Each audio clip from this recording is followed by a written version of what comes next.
Setelah banyak sensasi dan ancaman, Israel melancarkan gelombang serangan yang dijanjikan ke Iran pada Sabtu dini hari lalu. Sedikitnya 100 unit jet tempur dikerahkan IDF untuk selanjutnya menempuh jarak lebih dari 2.000 km ke wilayah terdalam musuh. Namun apa yang terjadi setelahnya sungguh di luar dugaan. Alih-alih lulu lantak sebagaimana serangan besarnya ke Gaza dan Lebanon, dampak serangan terhadap negara para mula itu bahkan cenderung tidak berasa. Jika benar ini mewakili kegagalan, seperti inilah narasi di balik alasan kegagalan tersebut. Seolah tidak terjadi apa-apa. Di tengah meluasnya konflik di Timur Tengah, serangan balasan Israel ke Iran menjadi salah satu yang paling dikhawatirkan. Berdasarkan rincian serangan yang diungkap juru bicara militer Daniel Hagari, 100 jet tempur mulai menargetkan pangkalan dan lokasi militer Iran sejak pukul 1 dini hari kemarin. Channel 13 Israel kemudian mengonfirmasi F-35 dan jet tempur lainnya telah dikerahkan dalam serangan. Sayangnya, untuk serangan yang hasilnya diharapkan memuaskan justru gagal pada akhirnya. Bahkan saluran sekelas Al-Arabiya dan Al-Hadath saja kesulitan menemukan bukti visual dan terpaksa menggantinya dengan rekaman dari distrik Dahiyah di Beirut untuk menggambarkan dugaan pengeboman di Iran. Situs Ansarullah melaporkan jet Israel tidak pernah benar-benar memasuki wilayah udara Iran. Pun serangan yang dilancarkan dilakukan dari jarak yang aman karena takut terhadap pertahanan udara Iran. Selain itu, pihak Israel pada dasarnya mengakui kegagalan meskipun itu datang dari oposisi.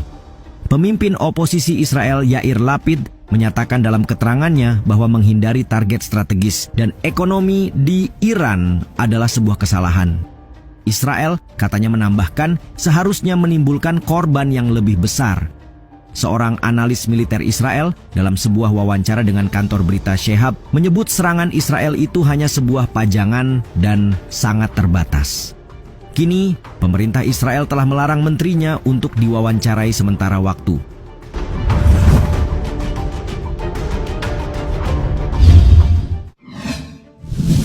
Serangan Israel dibesar-besarkan. Ketika melancarkan serangan pada Sabtu lalu, IDF langsung mengklaim serangan udara mereka tepat dan terarah. Sebaliknya, Markas Besar Pertahanan Udara Iran mengatakan pihaknya telah menangkal serangan, yang dampaknya tak lebih dari kerusakan terbatas. Diperkuat oleh bukti di lapangan, militer Israel terbukti hanya membesar-besarkan serangan. Ledakan memang dilaporkan terdengar di Teheran, namun oleh pihak Iran, hal itu disebutnya terjadi karena sistem pertahanan udara mereka menghalau rudal Israel. Pemimpin tertinggi Iran Ali Khamenei dalam pidatonya pada hari Minggu menyebut Israel membesar-besarkan serangan. Pembesar-besaran mereka itu salah, tetapi kita harus tahu bahwa mengecilkannya juga salah. Juga salah jika kita mengatakan itu bukan apa-apa dan tidak penting. Katanya seperti dikutip dalam sebuah pernyataan yang dipublikasikan di situs webnya. Berbicara di hadapan masyarakat di ibu kota Teheran, Khamenei mengatakan Israel melakukan kesalahan dengan menyerang target Iran. Menurutnya, Israel melakukan kesalahan perhitungan tentang rakyat Iran serta gagal memahami kekuatan, kemampuan, inovasi, dan tekad rakyatnya secara akurat. Sebelumnya, Perdana Menteri Israel Benjamin Netanyahu mengklaim pasukannya telah menyerang pertahanan berikut produksi rudal Iran. Hanya saja cara Israel merespons dianggap tidak memiliki independensi dan dibatasi oleh aturan-aturan Amerika. Politikus dan jurnalis Palestina berhaluan kiri, Nihad Abu Ghosh menyebut serangan itu lebih sebagai manuver daripada serangan sungguhan, yang dimaksudkan hanya untuk memulihkan citra entitas tersebut setelah Iran memberikan pukulan telak terhadap kredibilitasnya.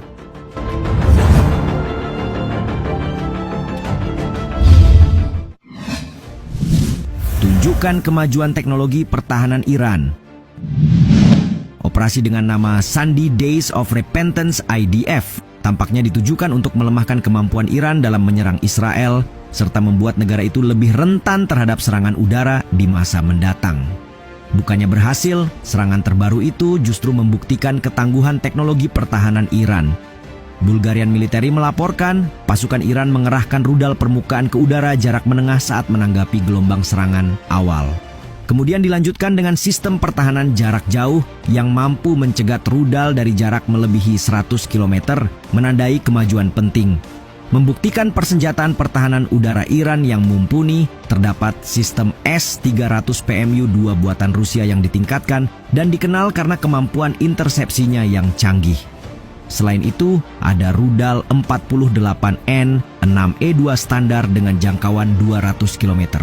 Sistem ini dilaporkan kompatibel dengan rudal 48N6DM yang lebih canggih, memiliki jangkauan intersepsi hingga 250 km dan dirancang untuk melawan ancaman hipersonik. Iran memperoleh rudal S-300 yang ditingkatkan ini pada tahun 2020, di mana salah satu sistemnya telah berhasil diuji oleh China terhadap target yang melaju lebih cepat dari Mach 8 pada jarak 250 km. Sebuah teknologi rudal yang mengungguli milik Israel. Sudah berpengalaman hadapi sekutu AS. Israel mungkin tak pernah menyangka bahwa serangan yang diluncurkan dengan mengerahkan pesawat F-35 tidak sesuai ekspektasi. Bagaimana tidak, IDF selama ini percaya diri dapat menjadi kekuatan besar di Timur Tengah dengan kepemilikan pertahanan udaranya yang kuat. Pertanyaannya, bagaimana pertahanan Iran dapat setangguh sekarang? Pakar Timur Tengah Nasir Tamara dalam sebuah sesi bincang-bincang yang disiarkan TV One menyebut Iran memiliki persiapan panjang untuk itu. Dalam menganalisis Iran dalam konflik Timur Tengah, perlu dipahami bahwa sebelumnya Iran pernah berperang selama 8 tahun melawan Irak. Sebagaimana diketahui, saat itu Irak dibantu oleh Amerika Serikat dan Irak menjadi pihak yang kalah.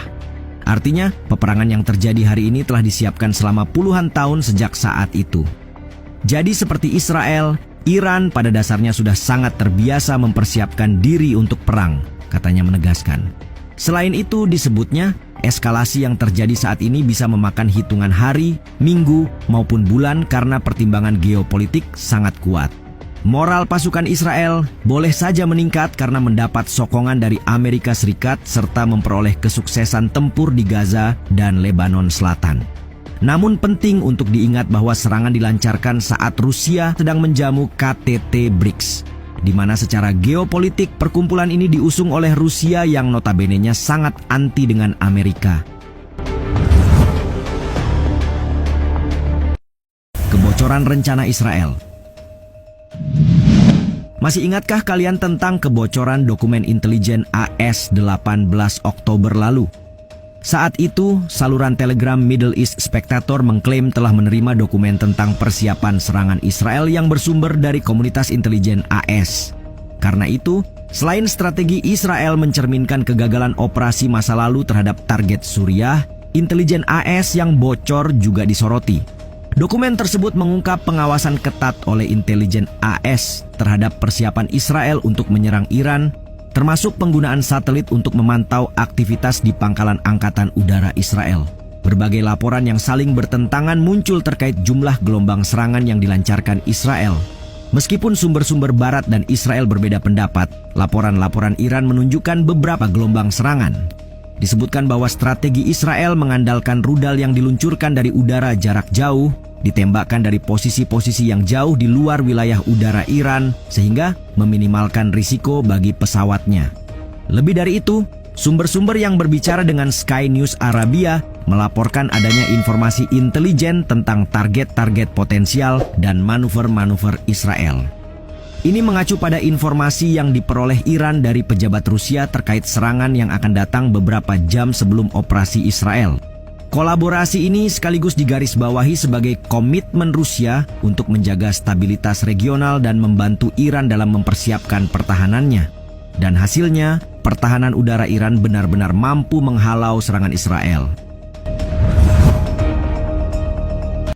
Selanjutnya, para pengamat yakin Teheran akan memanfaatkan responnya dengan mengklaim hak untuk melakukan pembalasan berdasarkan hukum internasional. Menurut kalian, apakah Iran akan membalas?